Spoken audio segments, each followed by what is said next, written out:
Hello students, मैं राजेश जोशी।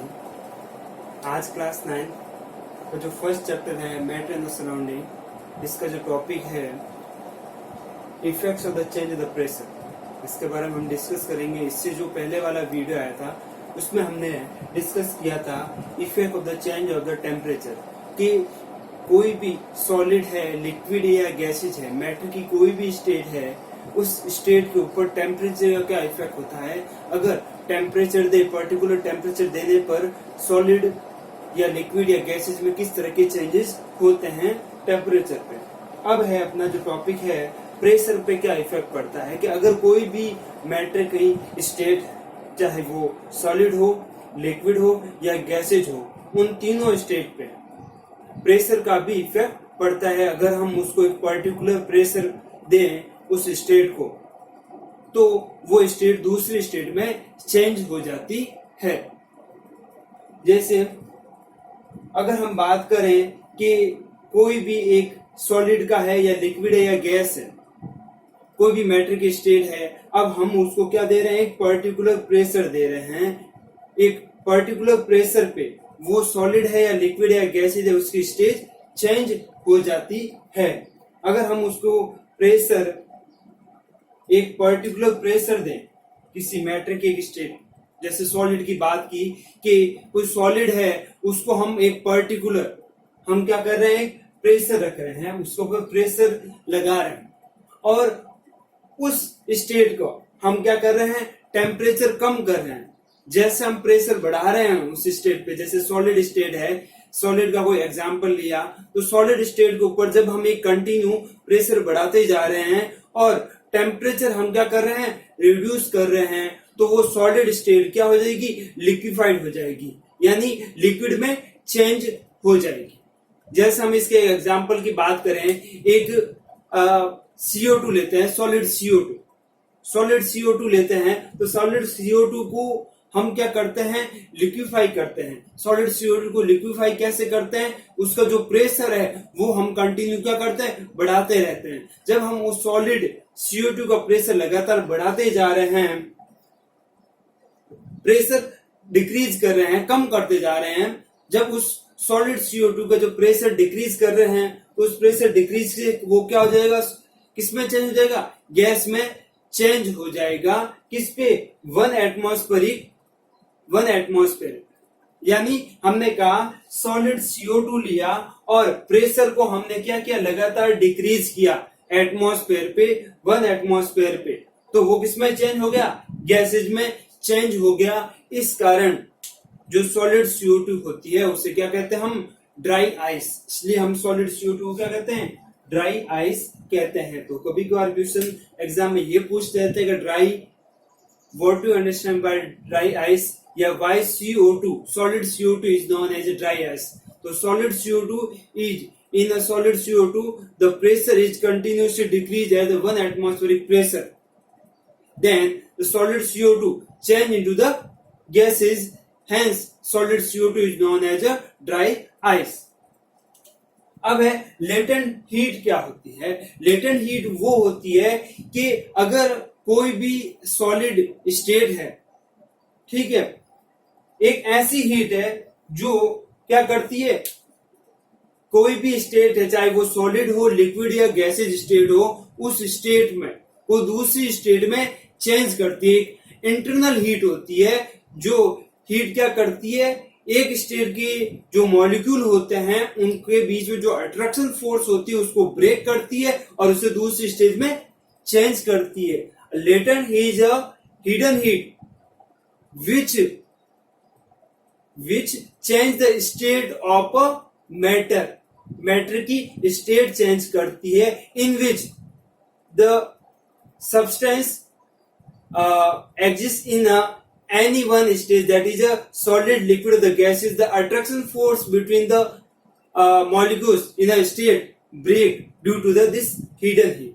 ये जो हीट होती है, इसके कारण जो मॉलिक्यूल होते हैं उनके बीच में जो अट्रैक्शन फोर्स होता है वो ब्रेक हो जाता है और वो एक स्टेट दूसरी स्टेट में चेंज हो जाती है। इसलिए इसे लेटेंट हीट कहते हैं।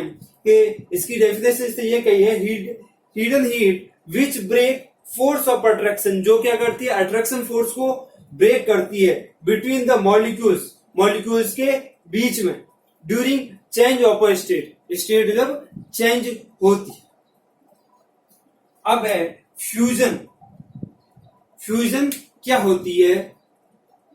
फ्यूजन होता है कि कोई भी सॉलिड है, मैटर है, वो सॉलिड स्टेट में है और वो सॉलिड स्टेट में किस स्टेट में चेंज हो जाए? लिक्विड स्टेट में। तो उसके लिए जो हीट रिक्वायर होती है, जो हीट होती है वो फ्यूजन कहलाती है।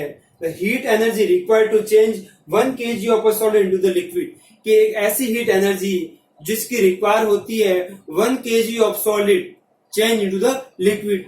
1 किलोग्राम का कोई सॉलिड सब्सटेंस है, उसको लिक्विड में चेंज करने के लिए जितनी हीट रिक्वायर होती है वो लेटेंट हीट ऑफ फ्यूजन कहलाती है। और लेटेंट हीट वो होती है कि कोई भी स्टेट है मैटर की, उसकी एक स्टेट दूसरी स्टेट में चेंज होती है, उसके जो अट्रैक्शन फोर्स होता है उस स्टेट का वो ब्रेक करती है और दूसरी स्टेट में चेंज करती है। जबकि fusion, latent heat of fusion ये होती है कि 1 kilogram of solid change into the liquid on which temperature.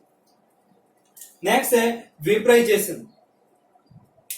Vaporisation क्या होता है कि जैसे लाइक एज हमने वाटर ले लिया किसी बकेट में या किसी सॉलिड कंटेनर में ले लिया, ठीक है, आयरन कंटेनर में लिया और हम उसको बॉईल कर रहे हैं।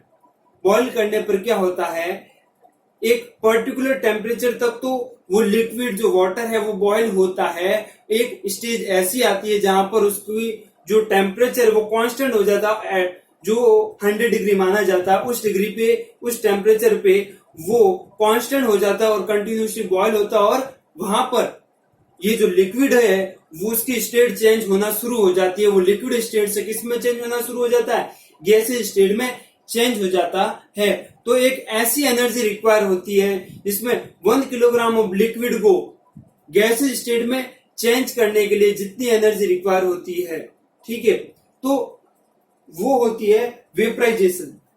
Heat energy required to change 1 kilogram of liquid to gas, liquid को गैस में, 1 kilogram liquid to gas, 1 kilogram liquid को गैस में चेंज करने के लिए जो एनर्जी चाहिए at atmospheric pressure at its boiling point. के बॉइलिंग पॉइंट में मैंने कहा 100 डिग्री सेंटीग्रेड पे वो लिक्विड, जैसे वाटर की बात की, दूध से जो अलग अलग सब्सटेंस है उनका बॉइलिंग पॉइंट अलग अलग होता है। तो जिस बॉइलिंग पॉइंट की बात कर रहे हैं उस बॉइलिंग पॉइंट पे वो लिक्विड किसमें चेंज होना शुरू हो जाएगा? गैसेज स्टेट में चेंज होना शुरू हो जाएगा और ये क्या कहलाती है? वेपराइजेशन कहलाती है। तो हमने effect of the change of pressure पढ़ लिया है, जिसमें किस तरह से प्रेशर का इफेक्ट पड़ता है।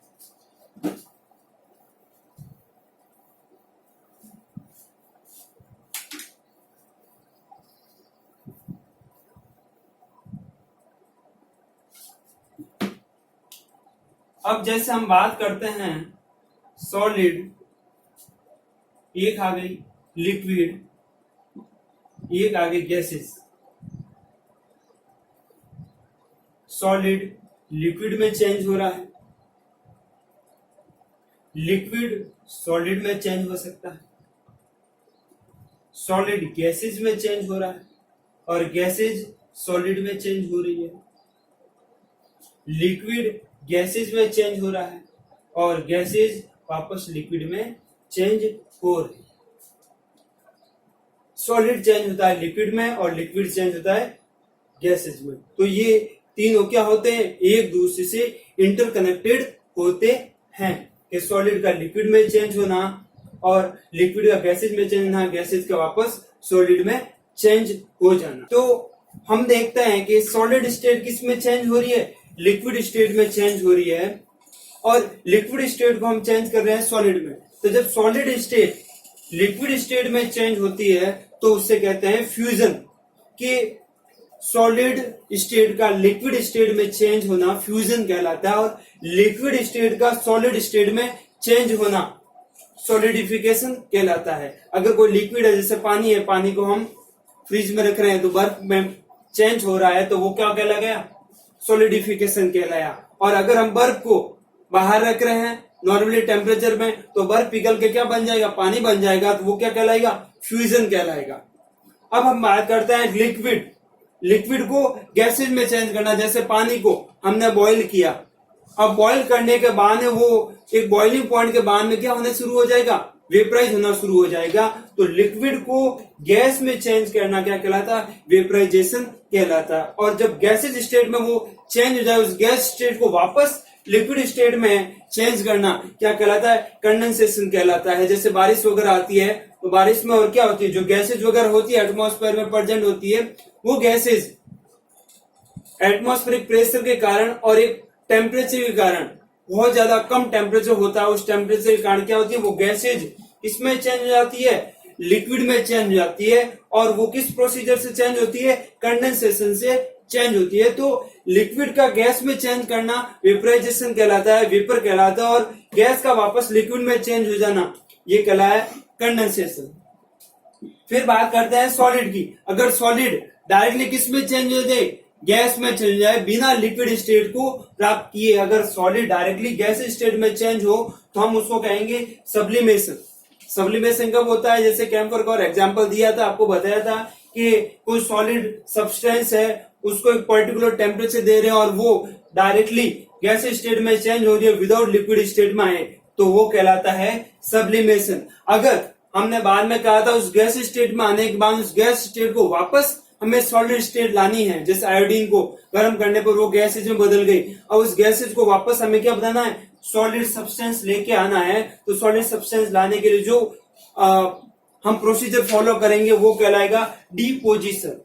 तो हमने कुल मिला के ये कहा कि सॉलिड का लिक्विड में चेंज होना फ्यूजन, और लिक्विड का वापस सॉलिड में चेंज होना सॉलिडिफिकेशन कहलाया, और लिक्विड का गैसेज में चेंज होना, लिक्विड का गैसेज में चेंज होना वेपराइजेशन कहलाया, और गैसेज का वापस लिक्विड में चेंज होना वो कंडेंसेशन कहलाया। सॉलिड का डायरेक्टली गैसेज में चेंज होना वो कहलाया सब्लिमेशन, और गैसेज का वापस सॉलिड में चेंज होना डिपोजिशन कहलाया।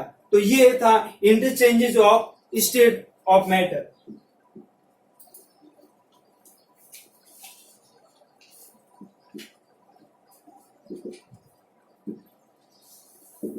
कि मैटर की स्टेट कैसे चेंज होती है, कैसे तीनों स्टेट एक दूसरे से कनेक्टेड होती है। जो हमने कहा मेन तीनों स्टेट होती है, तीनों एक दूसरे से जुड़ी हुई होती है।